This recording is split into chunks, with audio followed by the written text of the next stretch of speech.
여러분 안녕하십니까? 광주 MBC 뉴스데스크입니다. 윤석열 당선인의 국정을 준비할 대통령직 인수위원회 명단이 발표됐습니다. 광주 전남 출신으로는 3명의 인물이 이름을 올렸는데요. 인수위 구성을 보면 지역 출신 인물들이 실질적인 역할을 하기엔 역부족이어서 구색 맞추기에 불과하다는 지적이 일고 있습니다. 또 지역 현안 사업 추진이 차질을 빚지 않을까 우려도 나옵니다. 김영찬 기자의 보도입니다. 대통령 선거 이후 8일 만에 윤곽을 드러낸 윤석열 대통령직 인수위원회.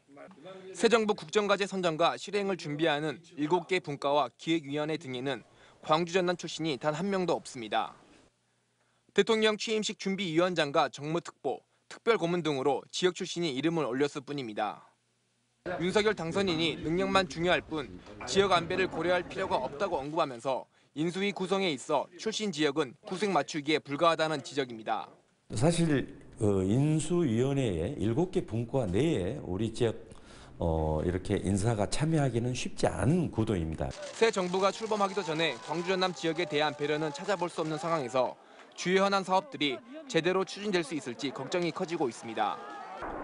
광주시의 핵심 현안인 군공항 이전과 AI 인공지능 도시 구축, 광주형 일자리 시즌2 등이 국가 차원의 지원 없이는 사실상 불가능하기 때문입니다. 대통령직 인수위와 소통 채널을 찾아야 하는 광주시는 뒤늦게 발등에 불이 떨어졌습니다. 광주 현안 사업에 대해 인수위원들의 이해도를 높이고 새 정부 국정과제에 반영될 수 있도록 외부 협력단을 구성하는 것도 바로 이런 이유입니다. 광주의 미래 발전을 견인할 주요한 사업들이 하나도 빠지지 않도록 최선을 다할 거고, 국민의힘도 오히려 우리 광주광역시를 다른 타 16개 시도보다 더욱더 챙길 걸로. 문재인 정부 때 블루 이코노미를 기치로 해상풍력 단지 건설에 집중했던 전라남도는 걱정이 더 큰 상황입니다. 윤석열 당선인이 재생에너지 사업에 대한 관심이 적은 데다 대선 공약에서도 빠지면서 관련 사업이 차초되는 건 아닌지 우려되는 것입니다. 새 정부가 출범하기까지 2달가량 남아있는 가운데 힘찬 도약을 준비했던 광주시와 전라남도에 발걸음이 한없이 무거워지고 있습니다. MBC 뉴스 김영창입니다. 지방선거가 70여일 앞으로 다가오면서 민주당과 국민의힘 양당의 경쟁이 본격화하고 있습니다. 공천이 곧 당선으로 해석되는 민주당에선 출마 러시가 잇따를 만큼 지방 권력에 도전을 선언하는 인물들이 많습니다. 하지만 올해 민주당은 대선 패배 이후 반성과 쇄신하는 모습도 보여줘야 하고 공천 과정에서 잡음도 발생하고 있어서 고민이 깊어지고 있습니다. 송정근 기자입니다. 전국 동시지방선거 광주 기초단체장과 지방의원 선거 출마 예정자 공모를 시작한 더불어민주당. 눈치 싸움을 벌이던 입지자들도 하나둘씩 예비 후보자 등록을 마치고 있습니다. 본격적인 지방선거 경쟁이 시작된 겁니다. 공천이 곧 당선이라는 공식이 성립되는 광주 전남의 특성상 많은 입지자들이 민주당 간판으로 선거를 치르려고 하고 있습니다. 지난 지방선거에서 광역단체장 공천 경쟁률이 광주가 7대1로 전국에서 가장 높았다는 점이 이를 방증하고 있습니다. 안정적으로 또 합리적으로 시정을 이루어 나가되 광주의 과거, 현재, 미래를 좀 아울러서 광주가 어떻게 나아갈 것인가에 대한 혁신 방안들을 제시할 수 있는 인물이 필요하지 않는가. 대선 패배로 내용을 겪고 있는 민주당은 이번 대선에서 쇄신이라는 과제를 완성해야 합니다. 민주당은 지난해 말 정치 신인들에게 문호를 개방하고 청년과 여성의 공천 비율을 높이겠다고 천명한 바 있습니다. 그런데 민주당이 인적 쇄신안으로 내놓은 청년 여성 선거구 지정을 놓고 비민주적 방식이라는 반발이 지속적으로 표출되고 있습니다. 여기에 비대위 출범으로 지방선거와 관련된 약속들이 지켜질지 시계제로가 된 상황이고 복당파들까지 지방선거에 가세한다면 공천 파열음은 피할 수 없다는 전망이 나오고 있습니다. 민주당 광주시당은 광주 시민 여러분의 기대에 부응하기 위해 개혁적이고 혁신적인 공천으로 지방선거 승리를 이끌고 확실하게 지역 발전을 이루겠습니다. 인물은 많지만 참신한 인물이 보이지 않아 고민하고 있는 더불어민주당.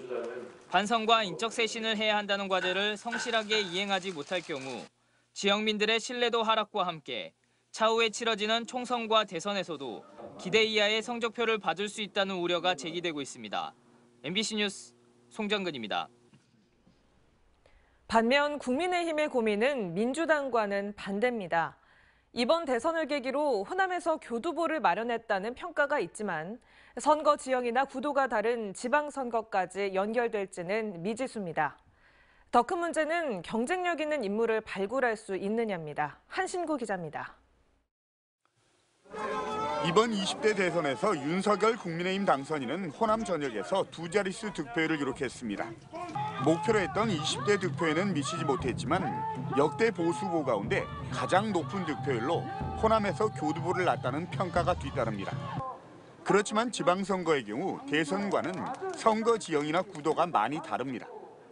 특히 지방자치 32년 역사에서 만년 호남 야당으로 밑바닥 조직 기반 자체가 약해서 공천 때마다 심각한 인물난에 허덕였던 것도 사실입니다. 정치적 교두보를 마련하는 차원에서 후보를 낼 수는 있겠지만 그 후보가 좀 그런 새로운 정책 비전을 보여주지 못할 때 좀 시민들의 어떤 환영을 받지는 못할 수도 있다고 보고, 그렇기 때문에 역대 광주 지방선거에서 광역기초단체장을 한 명도 내지 못했고 광역기초의원 1대와 2대 시의원 2번, 그리고 지난 2014년 광산구 구의회 한석만 챙겼을 뿐입니다. 국민의힘은 때문에 이번 대선부터 움트기 시작한 2030 청년층을 중심으로 당 외곽 확충과 함께 경쟁력 있는 인물 영입에 나선다는 방침이지만 현실은 그리 녹록치 않습니다. 20대, 30대의 그런 참신한 인물들이 전면에 나서서 이렇게 후보군으로 이렇게 등장하게 되면 실질적으로 득표율에 있어서도 상당한 경쟁력을 가질 수 있다고. 또 대선 기간 약속한 2016년 호남 돌풍을 이끈 국민의당과의 합당 역시 아직까지 구체적인 움직임이 없어서 그 세력을 온전히 흡수할 수 있느냐에도 의문부호가 달려 있습니다. 단일화 여파로 대선 막판 민주당 쏠림 현상이 가속화해서 이번 지방선거에서도 광역기초의회 비례대표 확보가 그나마 현실성 있는 목표라는 시각도 있습니다. 단단한 조직도 없고 경쟁력 있는 인물도 없고 지방선거를 앞둔 국민의힘이 맞닥뜨린 현실이자 고민입니다. MBC 뉴스 한신구입니다. 광주 전남 코로나19 신규 확진자가 나흘째 2만 명대를 유지하고 있습니다. 광주시에 따르면 집단 감염이 발생한 요양병원에서 N차 감염자가 발생하는 등 오후 6시를 기준으로 13,211명의 신규 확진자가 발생했습니다. 3월 들어 광주에서는 14만 명이 넘는 확진자가 발생했고 이는 6만 7천여 명이 발생했던 지난달 확진자의 2배가 넘는 숫자입니다. 전남에서는 오후 6시까지 9,951명의 신규 확진자가 발생했는데 자정까지 확진자 집계가 이루어지면 1만 명대를 넘길 것으로 예상되고 있습니다. 광주경찰청 사이버범죄수사대는 고수익 재테크를 알려주겠다는 허위 광고 메시지를 뿌려 9억 원대 사기 행각을 저지른 30대 남성 11명을 붙잡아 7명을 구속했습니다.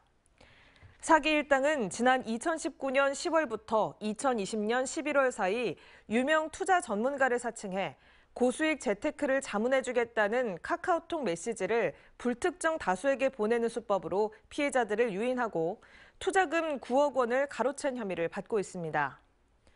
경찰 조사 결과 지인 사이인 이들은 오피스텔 2곳을 빌려 사무실을 차리고 홍보책과 가짜 투자 전문가, 바람잡이 등으로 역할을 나눠 조직적으로 움직인 것으로 드러났습니다.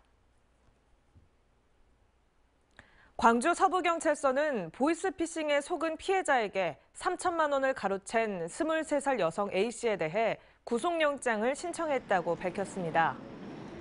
A씨는 지난달 15일 오후 2시 30분쯤 광주 서구 화정동의 한 아파트 현관문에서 검찰을 사칭한 보이스피싱에게 속은 70대 노인에게 현금 3천만 원을 가로채 조직에 전달한 혐의를 받고 있습니다. 경찰은 A씨가 증거인멸과 도주 우려가 있다고 판단해 구속영장을 신청했다고 밝혔습니다.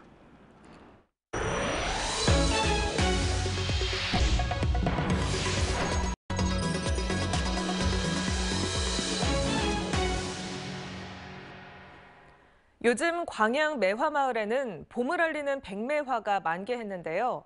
코로나 여파로 올해 3년째 매화축제가 취소되면서 인근 매실농가와 상인들의 시름이 깊어지고 있습니다. 강서영 기자입니다. 마치 새하얀 물감을 찍어놓은 듯 백매화가 흐드러지게 피었습니다. 본격적인 봄에 접어들면서 대부분의 매화나무가 알록달록한 꽃망울을 터뜨리기 시작했습니다. 삼삼오오 모여든 상춘객들도 봄 분위기에 취했습니다. 연 앞에 강이 흐르고 분위기가 너무 좋고 생기가 있는 마을이다. 하지만 매화마을 상인들의 표정은 그리 밝진 않습니다.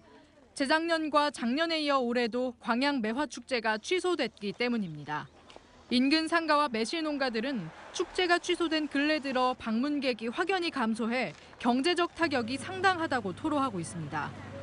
처음 꽃이라 사람들이 봄을 찾아서 오는 거잖아요. 그래서 사람 판매가 잘 되는 편인데 그동안 안 열려가지고 엄청 힘들었는데. 광양시는 오미크론발 확산세에 따라 축제를 취소할 수밖에 없었다고 밝혔습니다.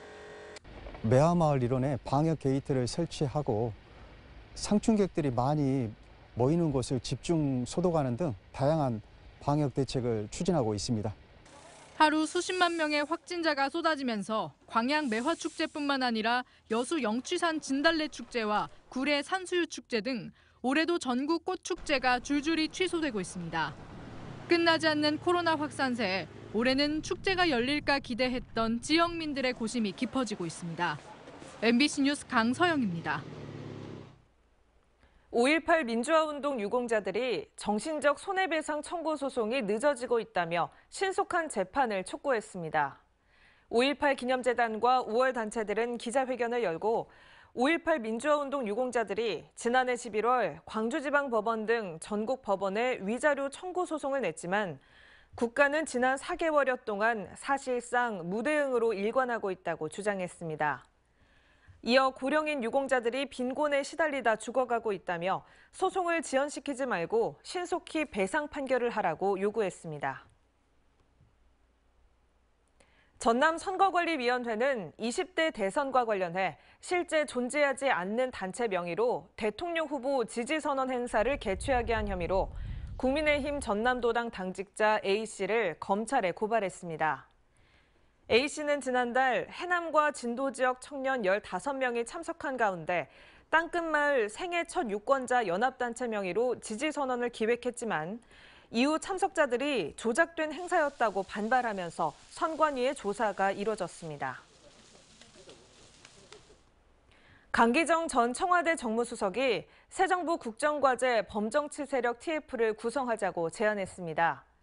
강 전 수석은 기자간담회를 갖고 대통령 중심제에서는 정부 국정과제로 반영된 사업이 지역의 판을 바꿀 수 있다는 걸 문재인 정부에서 피부로 느꼈다며 범정치 세력 TF를 구성해 함께 대응해야 한다고 강조했습니다.